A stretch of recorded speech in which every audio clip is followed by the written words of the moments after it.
Today we're here at Eaton Worms with Rodney, and he's going to give us a tour all about how he produces his worm castings, how he produces his red wiggler worms that we can use for composting in our gardens, and he's going to tell us where to buy his products and how they can benefit us in the vegetable garden. So Rodney, why don't you give us a little intro about how you got into this business, and then we'll get started. Sure. So back in 2020 during COVID, I was out fishing on the river in the St. Johns River, and I ran out of worms. So I tried to find some worms in town to go back and fish with, because the catfish were only eating worms. So I couldn't find any worms in the stores, so I was very upset, and I said, this is never happening to me again, and I started breeding my own worms for fishing. That's where we get our sign Eaton Worms live bait. That was our original sign, and that's where we started. Until about a month into doing the fishing, my girlfriend came out too, and she said, give me some of that black gold. And I was like, what's black gold? And she's like, it's the worm poop. It's the best fertilizer on the planet. And I'm like, really? So sure enough, she took a bunch of the worm poop. I didn't even know what it looked like. She did. She scraped some off the top, put it in a plant, and the next day we saw results. It just blew my mind. I was like, okay, we're not doing just the fishing anymore. I was like, we got to venture into the gardening and see what this is all about. So really my business totally took off into the gardening aspect, and we don't really even sell to fishing stores or bait stores anymore, just because the time and effort that it takes to grow a large quality worm for fishing just didn't work out for me in my small business. So, but now we're in the gardening section, and we're selling more worms than we've ever sold just through fishing. And all the gardeners, size doesn't matter. It's all about the wiggle. And so that's where we went off into, and now we sell bulk worms by the pound, and we also sell them in little bucket containers of 50 and 100. And that's how we started out, and it's just grown ever since, and we're 99% all about gardening now. And we can't wait to show you what we're doing back here. Yeah, okay, thanks for that, Rodney. So as far as the video goes, we're going to try to break it up into 3 chapters. The first one's going to be all about starting with the egg and the breeding process, and then we'll get into building the vermicompost, or creating the vermicompost and the worm castings. And then the last chapter is going to be all about the compost tea. And then maybe at the end we can also have Rodney share some information about some of your local projects, like the Indian River Muck Project and things like that, for awareness. So let's get into it. We'll start over in the breeding room. Yes. These are where worms start their life, in a cocoon. Each cocoon can have up to 5 babies, and go from an egg can hatch out, once it's a cocoon, can hatch out in only 2 weeks, in as little as 2 weeks, or they'll stay dormant in the soil until the right temperature and environment for them to hatch. So as little as 2 weeks, and as long as till they're ready to hatch. But they could have up to 2 to 5 babies in each cocoon here. And you can see this one's a brand new cocoon. It's bright yellow. You can tell that's fresh. And then it gets darker. That's when the worm is starting to form. It's a little darker. And then when it's about to hatch, it's really dark. And then this one's actually, I think, hatched already. But those are the phases that you can go through to tell if it's a new one, it's beginning to hatch, or it's going to hatch, and it'll be a little darker in there. And to go from a baby to an adult, it only takes 2 months to be a full-grown adult to be able to repopulate again. So let's show you what we have in here is our geothermal worm bin, and how we raise and breed our cocoons and turn them into worms. So we'll take our cocoons here, and then we put them into our bins here and cover them up, and then that's where they're going to grow out and hatch. And so when I start these bins in here, it's nothing but worm eggs.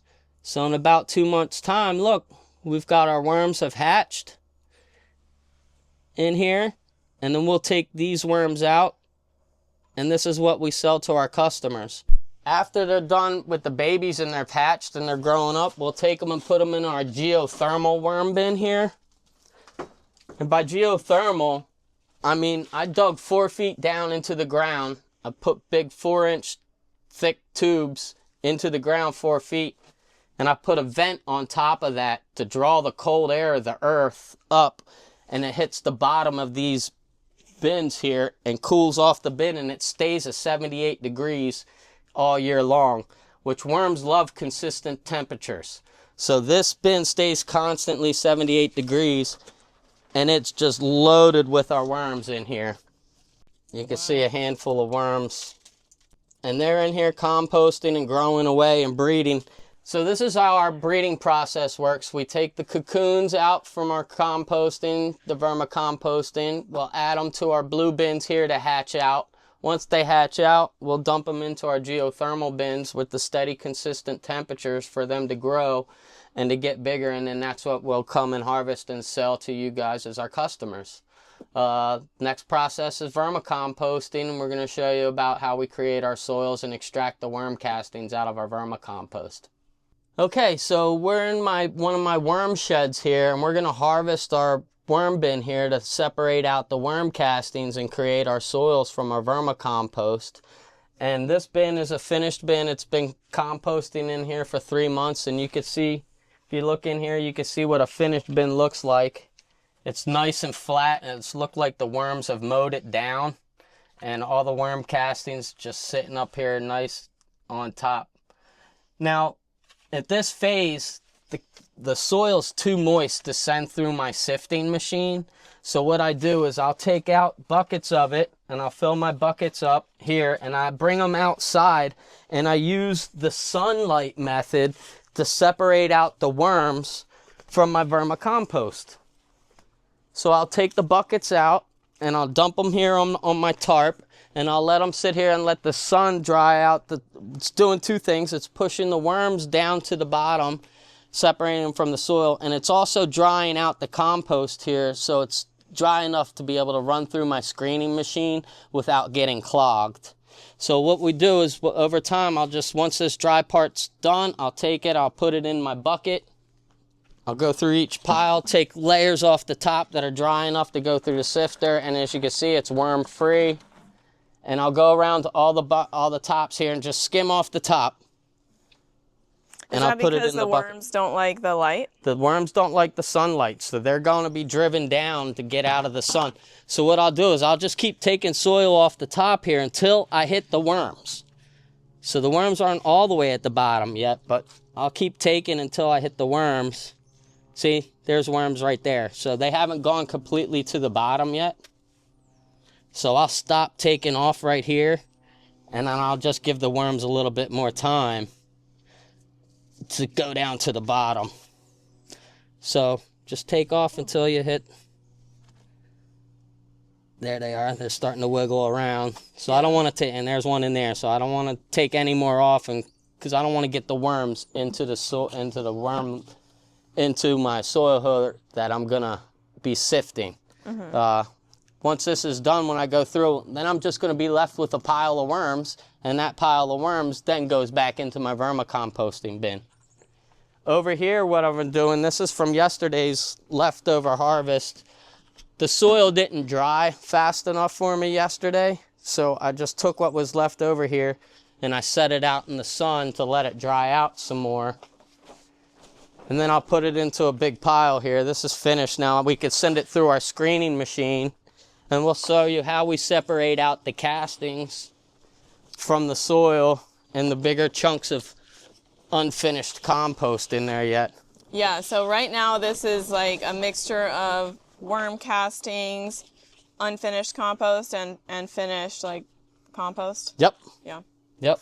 As you can see, the pumpkins here still from Halloween, so when we go through our sifting machine, anything over 1/4 of an inch goes right back into our vermicomposting bin until it eventually gets broken down. Pumpkin seeds take forever to decompose, obviously, but they don't get into your soil that we sell, because it's anything over 1/4 of an inch gets dumped right back into our vermicomposting bins to break down. Okay. So there's really no waste with what we do. Cool. So we're going to fill this up, and I'll show you how we screen this finished product here and to separate out the castings.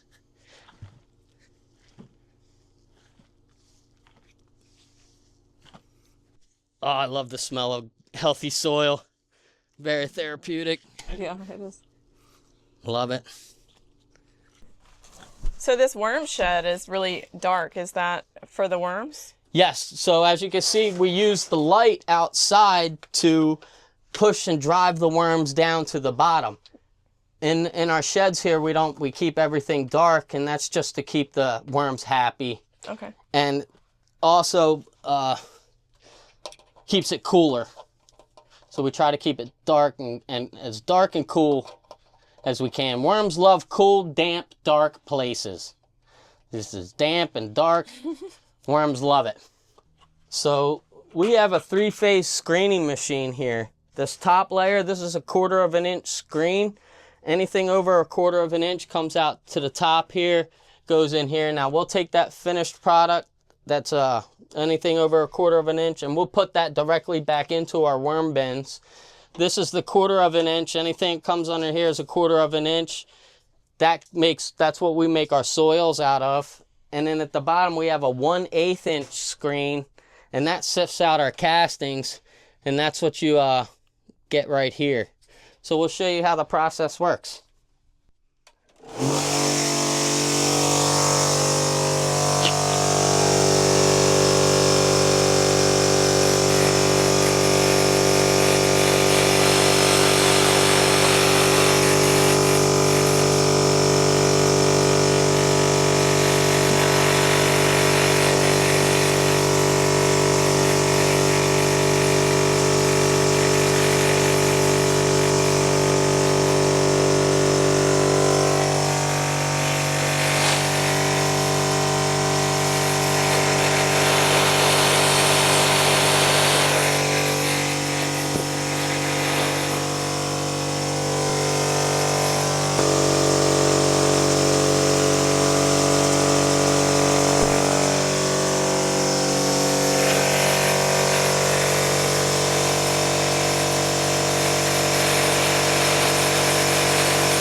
Cool. Wow. And there we go.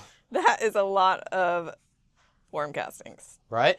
Did you make this system yourself? So sifter? I bought this off of Amazon many years ago, and it used to all be 100% stainless steel.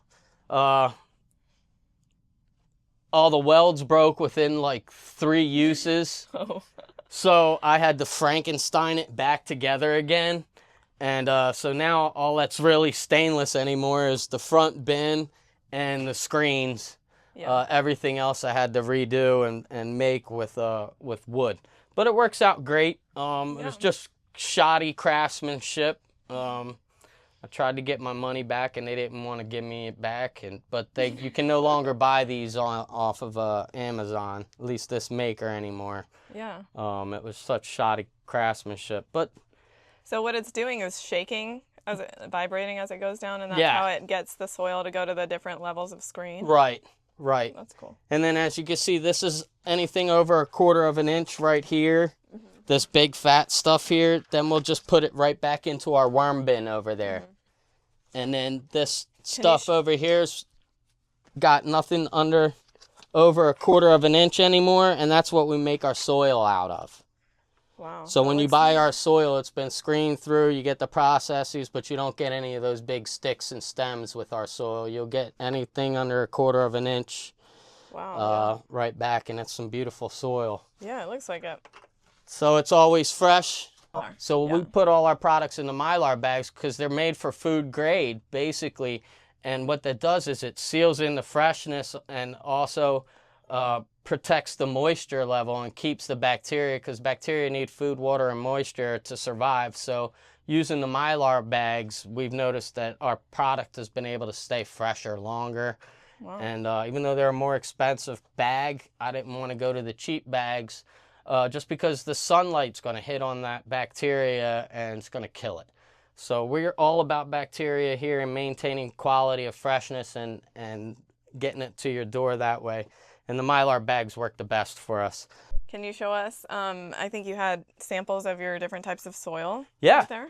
So over here, what I do after I get the soils finished here, I have my own method of what I do to make my soil. Now we'll take our finished soil, put it in here, and I'll add coconut coir to it, and I'll add a little bit of peat moss to it, and some perlite to actually give it some, to help with aeration.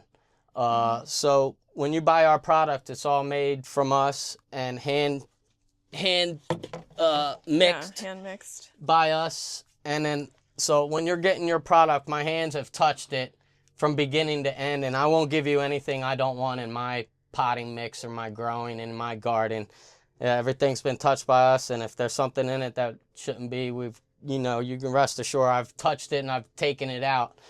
And also what's great with our product is, as you can see here, even though we try to take out the worms outside with the sunlight method, you're still going to get baby worms in our products and cocoons. I can't get them all out there, but I try my best. But people always say, oh, I got worms in my garden now. I've never had worms. And that's because I couldn't get all the babies out of it. Yeah. And the cocoons that could get passed on through, they'll eventually hatch out into your soil. So that's also another benefit of our product. Yeah, I think that's a good thing. Yeah. Yeah. One of the reasons, well, the big main reason why people love worm castings is for their beneficial bacteria and enzymes that they contain. Worm castings have over 200 million beneficial bacteria and enzymes in each tiny piece of poop, and between 15 and 30,000 different types of bacteria and enzymes are in that tiny piece of poop. So you get a wide variety of different types of bacteria and enzymes in worm castings. And we're going to show you how you can turn those solid worm castings into a liquid fertilizer that you can then spray on your plants. And then all the bacteria and enzymes are absorbed through the cell structure of the plant, as opposed to the root system when you use solid worm castings in your soil. So what we do is we'll take our worm castings,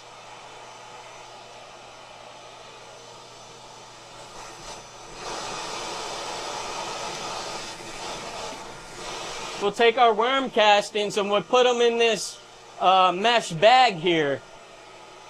And then we'll attach them to the back of our blower. Now what you hear is we have a 1.5 horsepower regenerative blower back there that's blowing oxygen through the system into our tank here.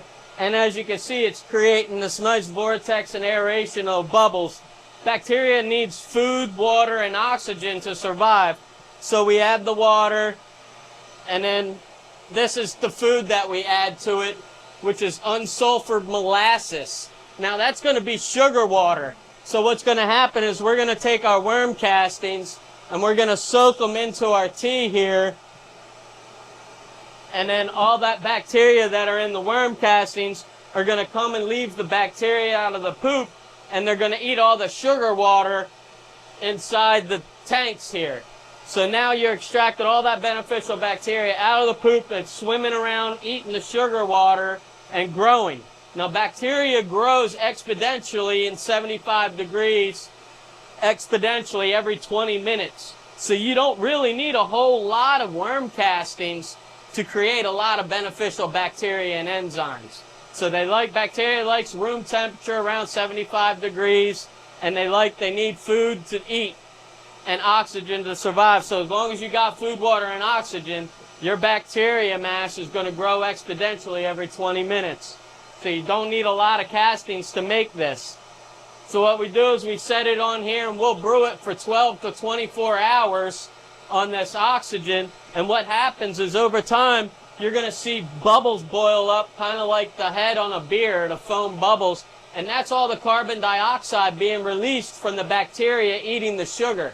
So basically it's the bacteria's burps and farts. and you'll see that bubble head come up. You know your product is active. There's plenty of bacteria in there, and you're able to take this now and apply it to your plants as a natural fertilizer and a natural insecticide. So that's how we make our worm tea here at Eaton Worms on the commercial scale to go out and spray your homes and your lawns, your garden. But you can also make it at your own house on your own. If you're interested in making compost tea, in our case worm tea, well, it's an easy thing to do. All you need is good, clean water. You don't want to use tap water because it has chlorination in it. But if you have your own spring water or natural water, that's the best. Rainwater is always the best. But if you are on tap water, I suggest running an inline filter like this, which is a catalytic carbon filter. And these filters even say on here for compost tea. So they'll get out 99.6% of any harmful contaminants out of your tap water. And we always run our waters through the catalytic carbon filters. So what you got to do is you got your clean water. You're going to take your worm castings in these mesh bags. These are 5-gallon mesh bags, painter's bags that we get from our local hardware store here. So it's just a painting screen bag, but you tie it up here. And what we're going to do is we're trying to extract all that beneficial bacteria and enzymes out of the worm poop and trap it into a liquid form. So all you got to do is just let it soak in here for a little bit. Now this is the quick method to do it. If you're trying to create, you want more bacteria to grow and you're trying to breed it, then you would add a bubbler and aeration unit to this, like a bait bubbler from your fishing well, your aquarium bubbler. You'll add oxygen to this, and that's if you want your bacteria to grow. And then you can also add some molasses to it, but you don't need to. All you gotta do is put your worm castings in your bucket and then squeeze it out. You see all that love coming out of there. And just do that a dozen times until you extract all that life out of this castings until it's trapped into a liquid form. And soak it in there. And then you'll want to use this immediately though. If you let it sit, bacteria dies once it doesn't have food, water, or oxygen. And it'll turn anaerobic on you and you can smell it. Now living bacteria doesn't have an odor.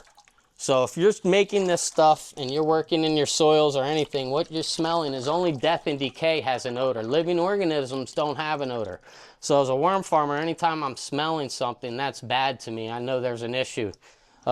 Again, with the worm tea, when you're making it here and extracting it, this is 100% odorless. There's no smell. It's beautiful. Let me smell it. Oh, yeah. It smells like earth, right? Yes. It's got a nice, healthy, earthy smell. So now all this beneficial bacteria and enzymes that were trapped into your worm castings now are extracted, and now you have them trapped into a liquid form, healthy, earthy, and then you could just pour that right onto your plant, and you can see how nice and dark that is. Yeah. But if you let it sit for a while without food, water, or oxygen, that bacteria will die, and this will turn anaerobic and it'll create an odor. And once you smell that, you know you got death and decay in your hands. You're not going to want to put that on your plants anymore. Just toss it out. So, but when this stuff is fresh and it's used right away, it's an amazing product, and it goes for a long time. So this isn't a full, this is full concentrate here. Really, you could take this and dilute it down into a cup for every gallon of water. Wow. You know, so that'll pass. You're talking billions and billions and billions of beneficial bacteria and enzymes. Yeah. So, in a full concentrate. So you could dilute this down for every gallon. Just take a cup of this, put this in a gallon of water, and spread it that way. Mm-hmm. Or you can use it whole. Some people use it whole. There's nothing you could do. The nitrogen in worm castings is a guaranteed slow release nitrogen, so you're guaranteed not to burn your plants, which is great. So that's how you can make worm tea. Worm castings extract is basically what this is, because you're not brewing. You're extracting the beneficial bacteria and enzymes. If you wanted to make a brew, then you'd just put an aeration tube on here, a bait bubbler, aquarium bubbler, and then add a little bit of molasses to it. And then that bubble and oxidation, that will help the bacteria grow and expand, and then you'll create more and more and more bacteria. So you don't need a lot to start off with, people. You know, just about a pound of castings per 5-gallon bucket, and you'll be amazed by the results that you get. So we were approached by Wakefield, which is a biochar company, and what they're trying to do is they're trying to take the muck from the Save Our Indian River Lagoon project and turn it into a viable resource for gardening. And what they came up with is they're a biochar company. So what they did was they took the muck from the Indian River Lagoon. This is what the muck looks like. Yeah, this is. Smell that. Ugh. Smells like death and decay. Yeah. So they took the muck and then they added their biochar to it and came up with this product, which is a nice product, but it feels sharp and shardsy, and that's just the biochar. But it's a good looking product. What it does is it helps maintain moisture, and being a biochar, it gives bacteria room to grow and live and house in. So Wakefield came up to us and was like, can you add life and beneficial bacteria to this product be a viable product used for gardening? So what we did is we took it and we tried to add our worms to these products first, and the worms would not touch it. They wouldn't go over it. They're like, there's no life in this. We're not doing anything. So I got permission from Wakefield to alter the chemistry, the composition of the biochar, and I added rice to it, which is an old ancient trick to bring life back into the soil. And eventually, after I added the rice to it, the worms were able to live in it. So as you can see, we got plenty of worms living in this biochar muck mixture here, and it's adding the life and the beneficial bacteria and the enzymes to this finished product. And you can even see how soft this is. Yeah. As opposed to how hard this is. And the worms are loving it. They're in there adding it up, and they're also eating any of the death and decay from the river muck, whatever's bad in there.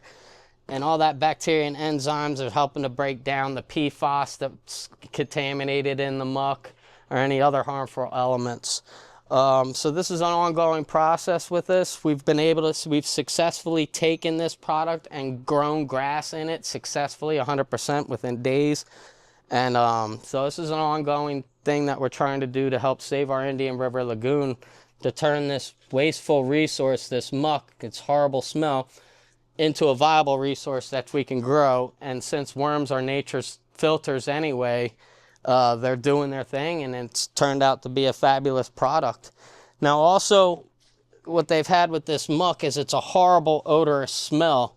So what we did was we took this, the muck, and we added our worm tea to it, which is just pure beneficial bacteria and enzymes, and we mixed it around, and now you can see there's 100% no odor to this.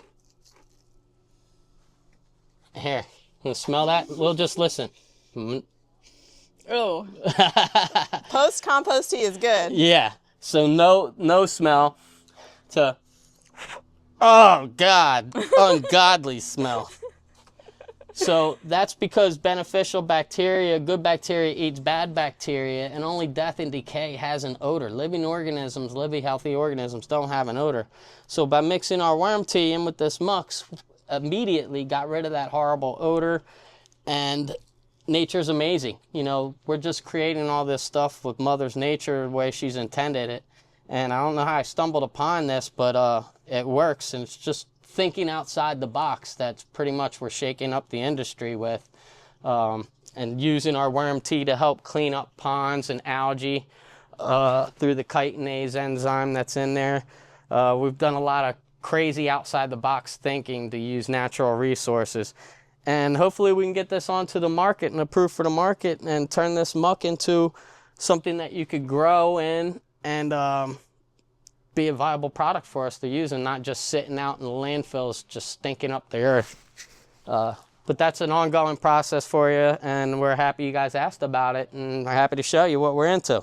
So thank you, Rodney, for walking us through your entire process. Now can you wrap it up by telling us where we can buy some of your products? 100%. EatonWorms.com is our website. You can always buy directly from there. Also, we're here in Brevard County. Rockledge Gardens has been buying all our products up every month, so that we'll always have product there. And in the Port St. John, you can find us at the Plant Shack, and it's on A1A in Port St. John. Those are the two local ones here in Brevard County where you can always find our products. And that's our full line. They carry our worm teas, our castings, our soils, live worms even there. So you can get everything those two places here in Brevard County. Awesome. Yep. All right. Thanks for watching, guys. See you next time.